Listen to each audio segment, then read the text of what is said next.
Alright, so this will be our last video for the first unit. Started off with a little bit of a political cartoon. Got the little guy down there, state legislatures. Clearly, Uncle Sam, the federal government, way larger. And this federal government has definitely gotten way more powerful than state governments. And it seems to continue to do that. So let's keep rolling with this federalism stuff. So a little bit more. There are powers denied the federal government, and some of those are done expressly, such as due process, which says that the government cannot deny life, liberty, or property. That gets talked about a lot in the Fifth Amendment. It also gets talked about in Article 1, Section 9, which Article 1, Section 9 prohibits the U.S. government from denying its people due process. And so it can't take your land without you're agreeing to it, paying you just compensation. Can't prohibit free speech, do illegal searches, those kinds of things that are expressly denied via the Constitution and its amendments, which technically amendments are a part of the Constitution. They are added to it. They carry the same weight as anything in the Constitution. Other powers denied the federal government are done through silence. It doesn't necessarily say that the federal government, it doesn't talk about public schools anywhere in the Constitution. Because it's not expressed that it's given to the federal government nor denied to state governments, think about the 10th Amendment, then that is a power to state government, and the federal government needs to leave that alone. And then the last powers denied to the federal government are done so on the basis of federalism. The idea that we have dual sovereignty. So Colorado has sovereignty from the United States, meaning it is the supreme law within Colorado. That does prohibit the federal government from some things, such as taxing Colorado. States.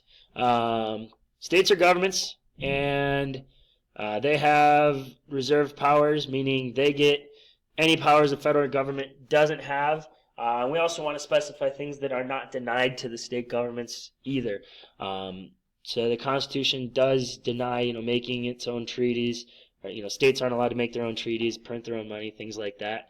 And so the 10th Amendment, again, is the big one for states, and the 14th has since slowly eroded that power. But the 10th Amendment gives the states any powers not given to the federal government or denied to states government. So issuing licenses, whether it's for driving, for business, you name it, issuing licenses is a job of the state. Regulating trade or businesses within that state, and even that gets delegated to local governments a lot. Running and paying for federal elections. The different states have different rules. Colorado's voting rules are different from Iowa's, are different from Nebraska's, are different from Kansas. The states are responsible for that. And that really, most of the things you experience on a day-to-day basis are state issues, and even more than that are local issues. And so if you really want to impact your community, you need to get involved at the local and state level. There are powers denied states. I kind of alluded to a couple of these earlier. They can't print money, they can't make alliances, they can't tax the federal government, and they can't violate a person's due process. And so, and some of those come from the McCulloch, Maryland case. Some of them are in, I want to say it was Article 1, Section 9. If you look there and it's not there, then it's going to be in Article 4. But, so there are things that are expressly denied to states, and that's, states aren't allowed to do that. Then lastly, we have concurrent powers, or overlapping powers. Concurrent and overlap essentially mean the same thing. So some powers are shared between federal governments and state governments. They can both tax the people. If you have a job, you pay income tax at both the federal and state level. That was a major issue with the Colorado CARES. We pay, I want to say it's 6% between the employee and the employer, and that was going to up it. No, I think it's down to It's 4 or 6%. I don't remember. But Colorado Cares is going to up it to 10%. So, taxing the people, borrowing money, courts, there's state courts and federal courts along with crimes. Some crimes are federal crimes and other crimes are more at the state level. Health standards, police, the FBI is a federal police force more or less, but they deal with much larger sort of interstate issues where state police pretty much does the policing, if not county and local police. And so then what happens if laws conflict? Well, the Supremacy Clause dictates that the federal government reigns supreme, so that's what happens.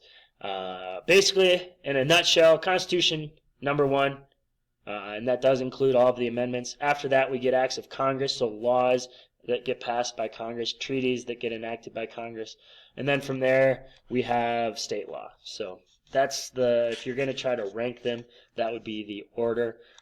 So kind of think about that with regards to dual federalism.